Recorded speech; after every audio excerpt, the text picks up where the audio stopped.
And hello guys, and welcome back to my YouTube channel mga kapatid. Welcome back sa One Talk PH. And ito na nga mga kababayan, no? Napaka-interesting po ng ating topic ngayon mga kababayan. No? Pakinggan natin itong opinion ni former Associate Justice of the Supreme Court na si Justice Carpio mga kapatid. No? Sa kanyang pagkilala dito kay former President Duterte, no, at sa kanyang nakaraang administrasyon. Para sa kaalaman ng lahat mga kababayan, itong si former Associate Justice of the Supreme Court Justice Castro ay tito po ito, no, uncle po ito ng mister ni former ni Vice President Sara Duterte. No, pero dito natin makikita mga kababayan, no, na iba po yung pananaw nitong ni former Associate Justice Carpio sa pananaw po ni former President Duterte. At ang video pala natin bibigyan ng opinion at reaction ngayon mga kapatid ay galing po kay Sir Christian Esguera, no? Isa pong lehitimong journalist, and meron po siyang programa mga kababayan, no, na fact first na podcast, no. Pwede po kayo manood sa kanyang channel, no. I-subscribe po niyo siya, and marami kayong matututunan ng mga kababayan dahil yung kanyang mga resource person na ginigest doon sa kanyang podcast ay mga lehitimong mga tao katulad na lang nito, no, ni Justice Carpio. No, yung link ng kanyang YouTube channel mga kapatid nasa description lang po ng video na ito. So ito guys, no, panoorin natin, and talagang maraming mga DDS magagalit dito.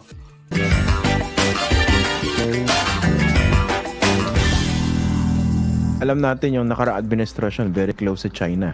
And in fact, kahit tapos na yung termino ni President Duterte, di ba, nakipag-meeting pa kay Xi Jinping. Meron bang denial na malinaw coming from him na at least hindi siya nag-agree dito sa hindi pag-transport ng large scale building materials?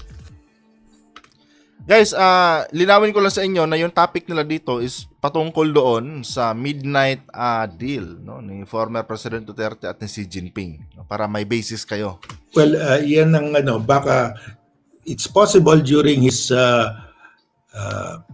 term nag-continue yan, no? Pero wala pa ring mapakita ang China na agreement, na evidence. But during the time of President Duterte, alam naman natin na talagang siya, he was parroting the Chinese line, no? So hindi na kailangan ng agreement, on his own gagawin niya 'yon eh. Kasi you look at what President Duterte did, no? Yung naging presidente niya, ang unang sinabi niya sa Navy natin, patrol only the territorial sea in the West Philippine Sea. Do not go beyond the territorial sea. That means pamigay na natin yung waters beyond our territorial sea, beyond 12 nautical miles. Huwag na ninyo bantayan yan. Pamigay na natin yan. That's the meaning of that. Patrol only the territorial sea. Sinabi niya yan eh. And that is against the Constitution kasi the Constitution says the state must protect its marine wealth in its exclusive economic zone. Sinabi niya sa instruction niya, verbal instruction, public nakapublish ito. Pero mabuti na lang yung mga Navy natin, the Navy officers, hindi sinunod si Duterte. Sabi nila, susunod kami pag you put it in writing. Ayaw niya naman i-put in writing. So ang sinasabi dito ni former Associate Justice Carpio mga kapatid, no, noong naupo daw si President Duterte, ang unang orders niya sa mga Philippine Coast Guard, no, na ang pwede lang nilang ipatrolya na area dyan, no, sa may bandang West Philippine Sea is yung sa loob lang ng 12 nautical miles, no. Pero bawal silang lumampas doon sa 12 nautical miles, no. Ang sabi ni former President Duterte, hayaan nyo na yan dyan. Yung part na yun mga kapatid, no, yung lagpas sa 12 nautical miles na sinasabi, parte pa rin yun mga kababayan, no, sa tinatawag nating exclusive economic zone ng Pilipinas, no. Parang kulang na lang sabihin ni PRRD na hayaan nyo na yan dyan sa taga-China, no. Yan po ang ibig sabihin dito ni former Associate Justice Carpio. Tuloy natin. No. Pero talagang makita mo na pabor siya. Tsaka sabi niya that arbitral award is just a scrap of paper that should be thrown to the wastebasket. That is the line of China. pinaparot niya yung line ng Grabe, no? China. Parang siya ang ahente ng China to tell the Filipinos that Arbitral Award is just a scrap of paper to be thrown to the wastebasket. So that was he was the spokesman of China to intimidate the people, the Filipino people. Grabe, no? Pinaglaban ng ating bansa yung karapatan natin dyan sa may West Philippine Sea, no? Inaward sa atin yan ng korte, no? Ng International Court, ng tribunal. Ngayon, pag upo ni President Duterte, mga kapatid, no? Ang sabi lang ni President Duterte, no? Na yung pagkapanalo natin sa disputed territory na yan, para lang daw yang basura, no? Na pwedeng itapon sa basurahan. Kumbaga, yung pagkapanalo natin doon, mga kababayan, no, sa International Court, no, particular diyan sa teritoryo natin ng WPS na yan, ay hindi po kinikilala ni President Duterte, at para sa kanya, mga kapatid, isa lang itong basura, no, na anytime pwede mong itapon sa basurahan. Hindi niya pinanindigan yun, mga kababayan. Yan po ang ibig sabihin dito ni former Associate Justice Carpio. Yan po ang pinaparating sa atin dito ni Justice Carpio. Na nung dumating si Duterte, mga kapatid, no, si Tatay Digong, no, si Tatay Digong, dahil matanda na siya, no, hindi nanindigan, no. Sa halip, isinantabi niya yung pagkapanalo ng Pilipinas, samantalang nung tumatakbo pa lang siya, mga kapatid, no, nung 2016, ang sabi ni PRRD sa atin, no, magje-jet ski ako, no, papuntang West Philippine Sea at hahamunin ko sila ng barilan. Diba? No? Tapos nung siya ang naupo, mga babae, no, nung nahalal na siya bilang Pangulo ng Pilipinas, biglang nagbago, mga kababayan. No? Hindi na niya ngayon kinikilala yung pagkapanalo ng Pilipinas. In fact, sabi niya, basura lang yan. Parang basura lang yan. Parang kapirasong papel na basura lang yan na pwedeng itapon sa basurahan. So ano ang masasabi nyo dyan, mga kapatid? No? Yan ba yung matatawag nating makabayan? O traidor sa bayan? Kayo, ano masasabi nyo dyan sa mga DDS? No? Na laging nag-aabang dito sa mga ina-upload ko at sinasabihan akong bayad. Anong palagay nyo dito sa sinasabi ngayon ni Justice Carpio? Yan ba yung makatarungan? Yan ba yung makabayan, mga kapatid? Natatakot sila na baguhin ng Marcos administration yung konstitusyon, no? Pero noong panahon ni PRRD, mga kababayan, no, malinaw dito sa sinasabi ni Justice Carpio na nilapastangan ni PRRD yung konstitusyon ng Pilipinas. So, sino ba, no? Sino ba ang mali dito ngayon? No? Ano bang masasabi natin diyan kay Tatay Digong?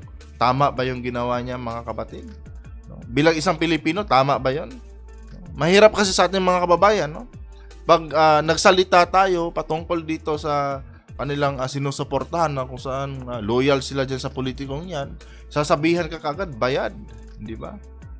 Ayaw nilang kinikriticize, no, yung kanilang iniidolo na politiko. Pero ngayon, di ba?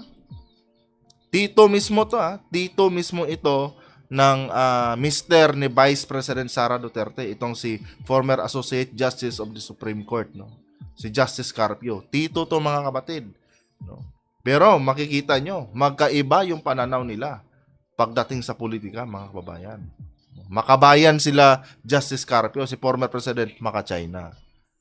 Tuloy natin. At saka sabi niya pa, China can fish in the West Philippine Sea. Bawal yun ang saligang batas natin, the Constitution says, the exclusive economic zone, the marine wealth in the exclusive economic zone is reserved exclusively for Filipinos. Kaya nga tinatawag yun exclusive, exclusive economic zone. That is exclusive to the people who have jurisdiction over that area. Tayo naman lang may jurisdiction dyan, according to the Arbitral Award. Pero sabi niya, I allow them to fish. And that's against the Constitution. And that's a culpable violation of the Constitution. Katulad yung sinabi niya, patrol only the territorial sea. Pero of course, kontrolado niya yung Congress natin. Walang mangyari, no? Tsaka sinabi niya, I simply love President Xi Jinping, and the Chinese forces in the West Philippine Sea are there to protect me in case there's an attempt to oust me. So ang protector Di ba? Narinig nyo yun?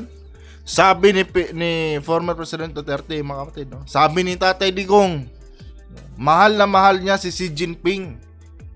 At ang army force ni Xi Jinping, yung army force ng China.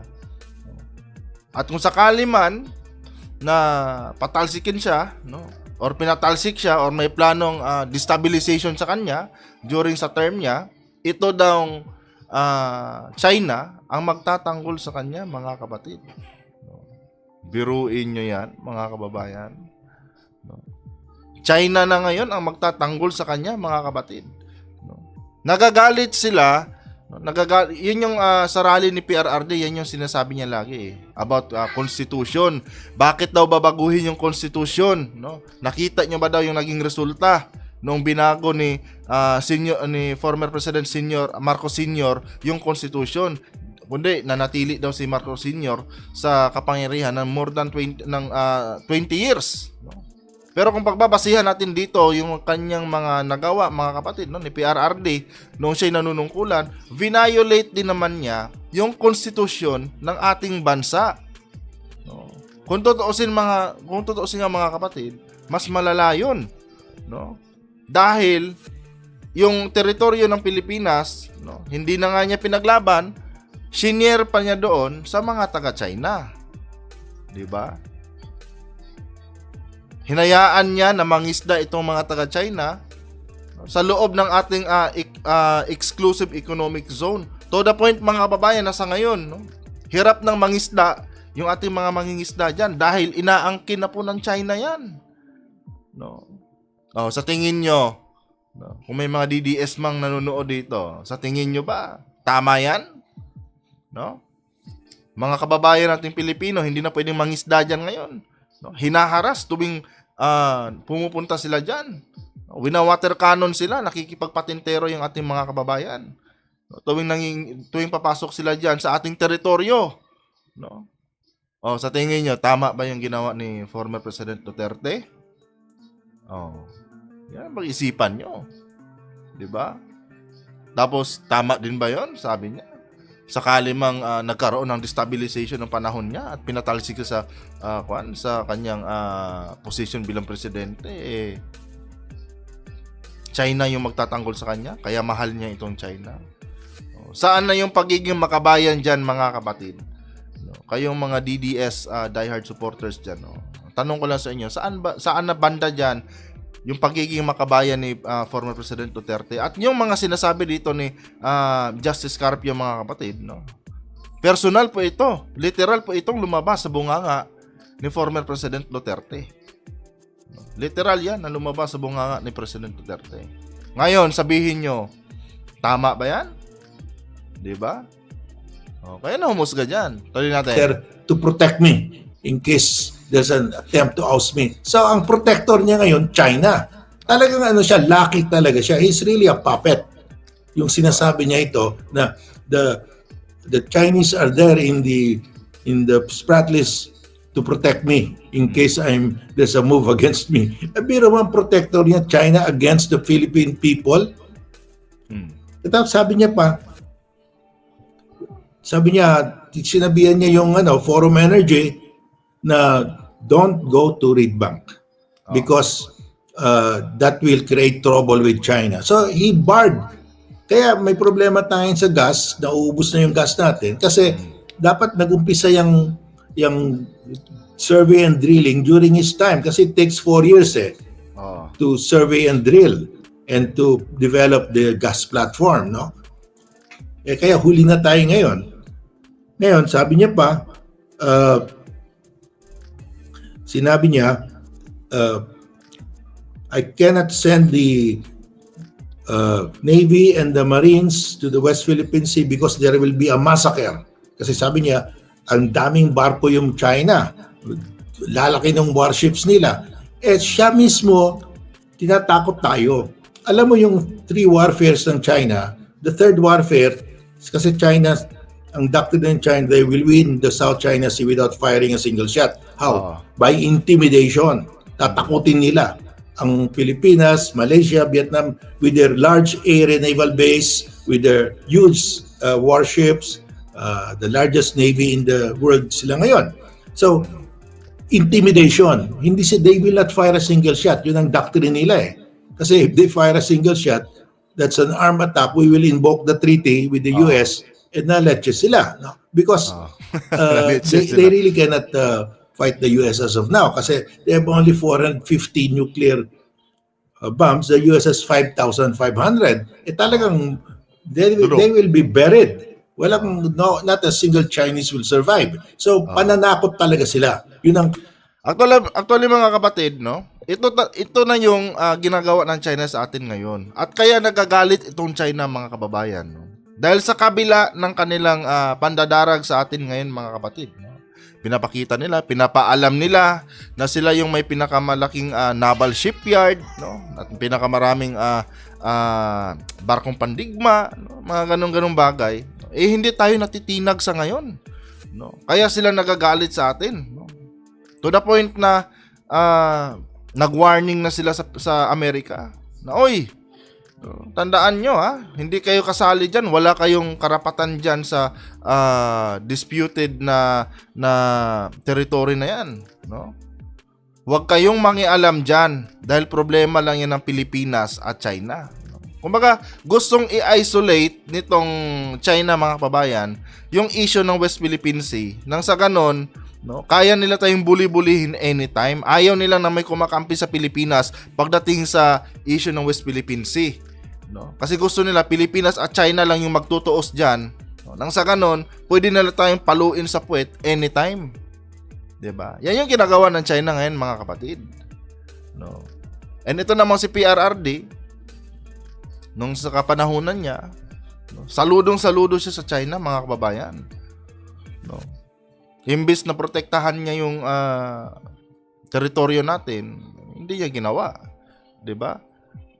Ang ginawa niya, pinaubaya niya sa mga taga-China, no? Inapakan niya yung konstitusyon, no, na nagsasabing protektahan 'yan, no? Tapos ngayon nagagalit sila mga kapatid, no? Dahil sa tiyatsa na sinusulong, no? Samantalang sila din nung panahon nila mga kababayan, no, binayolate din nila ang konstitusyon. Pinapasok nila yung taga-China, no? Hinayaan nilang mangisda dito sa loob ng ating exclusive economic zone, no? Minahal niya si Xi Jinping mga kapatid, no? Sa tingin niyo tama 'yon? 'Di ba? Yung mga DDS diyan na mahilig mag-comment ng kung ano-ano diyan dito sa mga vlog ko, no? Sa tingin niyo, ito, nagsasabi dito, balain na to ni former President Duterte, dahil uncle ito ni Attorney Carpio, yung asawa ni Vice President Sara Duterte. Sa tingin nyo, sino ba ang makabayan sa dalawa? Si PRRD o itong si Attorney Carpio? 'Di ba? Pagmuni-munihan nyo yan, no? Kung tama pa ba yung pinapanigan nyo o hindi. Tuloy. Not a single Chinese will survive. So, pananakot talaga sila. Yun ang kanilang strategy. Ang kanilang ahente dito sa Pilipinas para takutin tayo, si President Duterte. Kasi sabi ni President Duterte, it will be a massacre. I will not send my police pa sinabi niya, police and the army, the navy, to the West Philippine Sea. It will be a massacre. So, sa madaling sabi mga kababayan, no, naduwag po si former President Duterte sa China. Samantalang noong election pa lang, noong 2016 election mga kapatid, no, during sa debate yata yun, sinabi niya, magje-jet ski siya papunta ng West Philippine Sea at hahamunin niya ng barilan yung mga tao doon, yung mga taga-China. 'Di ba? Ngayon, anong nangyari mga kababayan? No, naduwag siya. During sa term niya, ayaw niya papuntahin sa West Philippine Sea yung mga Coast Guard dahil ang palusot niya, kawawa daw yung mga Coast Guard natin, yung mga Navy natin. Mamasakirin lang daw ng taga-China. Di ba? Pero kung totoo sa mga kapatid, no? Pinaubaya lang talaga niya yung West Philippine Sea. No? Madali lang naman kasing palusutan niya ni PRRD kung totoo siya. Pwede naman yan sabihin, ayaw ko lang kasi na masaktan kayo. No, kaya wag na lang kayong pumunta doon. Pwede niya gamitin yung excuse na ganyan. No. Pero kung tutuusin mga kapatid, no, pinaubaya lang talaga niya yung West Philippine Sea sa mga Chinese. No. Hindi mo rin masisisi kung bakit maraming Pilipino ang nagagalit sa kanya. Alam niyo mga kababayan, no, wala naman akong personal na galit dito kay PRRD. Bilang Pangulo, mga kapatid ng Pilipinas, sinuportahan ko rin si PRRD. No, nagustuhan ko rin yung mga pulisiya niya nung sa panahong nanunungkulan siya. Maliban lang sa isang bagay, pagdating sa pagdepensa sa soberanya ng Pilipinas. No, at doon ko napagtanto mga kababayan, no, na matapang lang si former President Duterte sa mga kababayan niyang Pilipino, pero pagdating sa China mga kababayan, wala. No, ano sabi ni Justice Carpio? Naging ahente pa si PRRD, no, sa China. Diba? Siya yung ginawang ahente ng China dito sa Pilipinas. Diba? Kayo, tingnan nyo yan.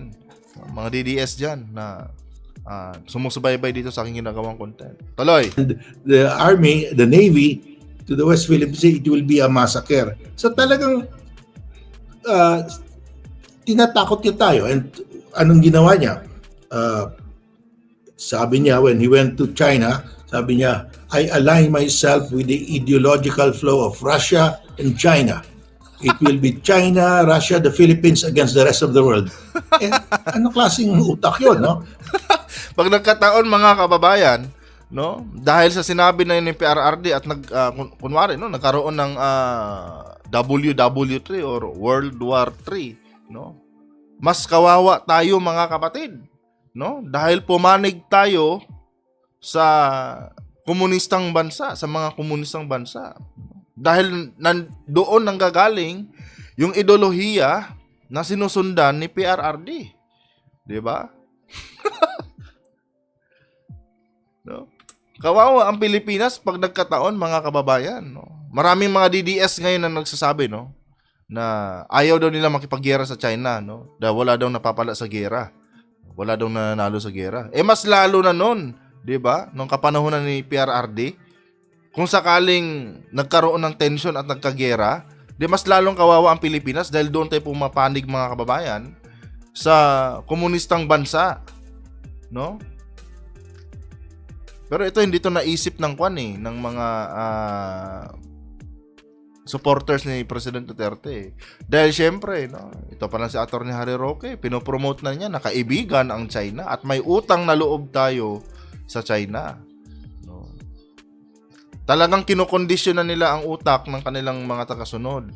Para just in case may mga lumabas na tulad dito kay former Associate Justice Carpio, no, at magsasabi ng mga ganitong bagay, kondisyon na yung utak ng mga supporters nila, ng mga tagasunod nila. Hindi na tawag nito, hindi na sila malilito kung sino bang tama at mali. Siyempre, kinokondisyon ng kaibigan natin ang China, diba? Kaya nga itong mga tagasunod, no, mga supporters nila former President Duterte, naninindigan sila na kaibigan ang China. Yun na yung pinakain sa kanila eh. Yun na yung kinondisyon sa utak nila eh, na kaibigan yung China eh.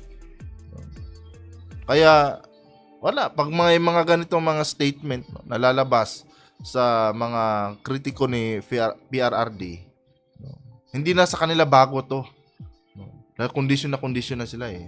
Wala yan, mabait ang China, kaibigan natin yung China, daming Shabu pinasok dito eh, no? Tuloy-tuloy-nadang Shabu, no? Pasugalan, no? Online pasugalan na sandamakmak yung mga application dyan sa Play Store at App Store, diba?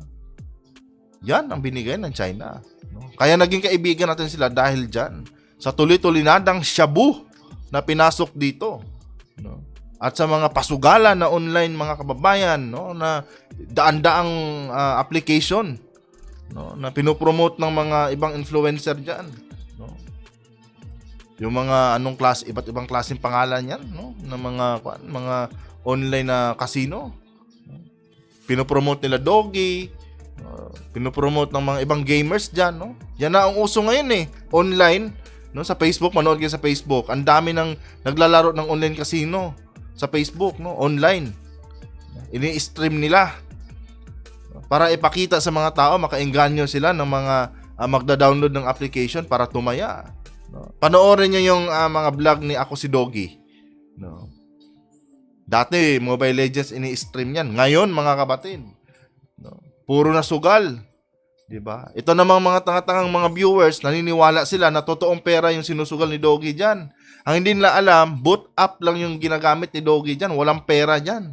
No? Binibigyan niya sila ng parang dami na account, no? Tapos nilalagyan ng maraming pera. Kunwari, no? Ito namang mga tanga-tanga, download din sila ngayon. Idolo nila yung influencer, download din sila. Magugulat sila, si Doggy nananalo, yung influencer nananalo. Pero yung mga nag-download, no, yung mga na-influensya, puro talo. 'Di ba? Yung mga casino, yung mga online casino na yung mga babayan, no, galing po 'yan sa Pogo, no. Mga illegal po 'yan, mga kapatid. No, yung mga Pogo na yan po yung hinahunting ngayon ng ating gobyerno, yung mga Pogo na yan. No. Tapos pinopromote ang mga influencer, no. Kasabayan niyan nung mga bulto-bultong shabu na pinasok dito ng China simula nung maging kaibigan sila ni former President Duterte. Para lang po sa kaalaman yung lahat, mga babayan. Sinasabi ko lang yung totoo kasi minsan na rin akong inalok dyan. Nag-promote pa nga ako dito dati yan eh. Kaya nga lang, nagka-violation ako sa YouTube kaya hindi ko na tinuloy. And then na-realize ko, mga kapatid, no, na yung pala yung impluensya na dinala ng China dito. Ano tuloy natin? Russia, the Philippines against the rest of the world. Ano klaseng utak yun, no? So, and then he pushed it by terminating the Visiting Forces Agreement. Terminate niya eh. He gave notice. Kaya, but the military pushed back, so he had to suspend the... Kaya nga nawala yung balikatan, mga kapatid eh. Ngayon lang binalik uli yan, no, sa panahon ng PRRD. Kasi yung Visiting Forces Agreement dati, tinanggal ni PRRD yan dahil ayaw nga yan sa Amerika, mga kababayan. Kaya ang ginawa ng administrasyon ni PRRD, parang nagkaroon yata dati ng balikatan, pero parang mga taga-China yata yung kasama natin dito noon. Yan.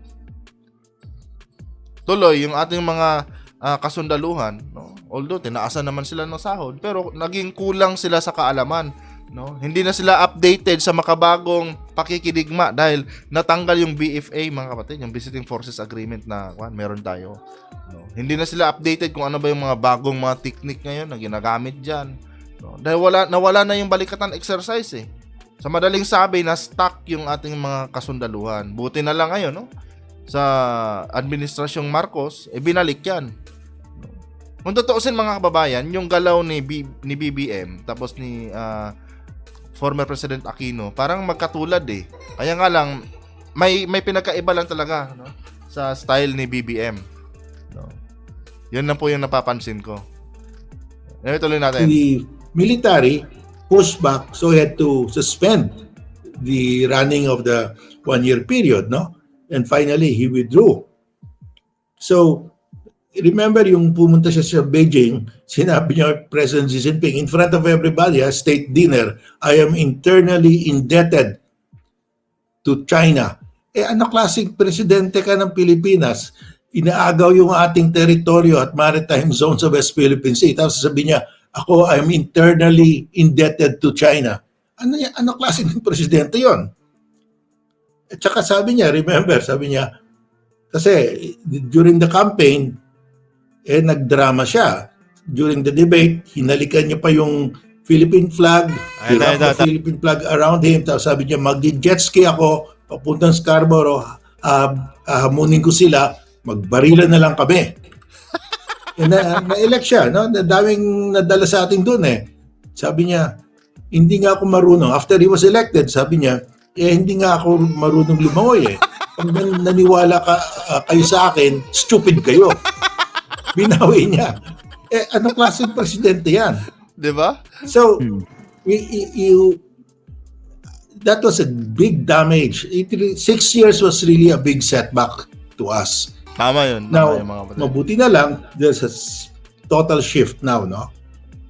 So, talagang malaking damage na gawa niya sa atin. And the biggest, na pwedeng you can feel it now, yung gas. Wala nang gas yung Malampaya.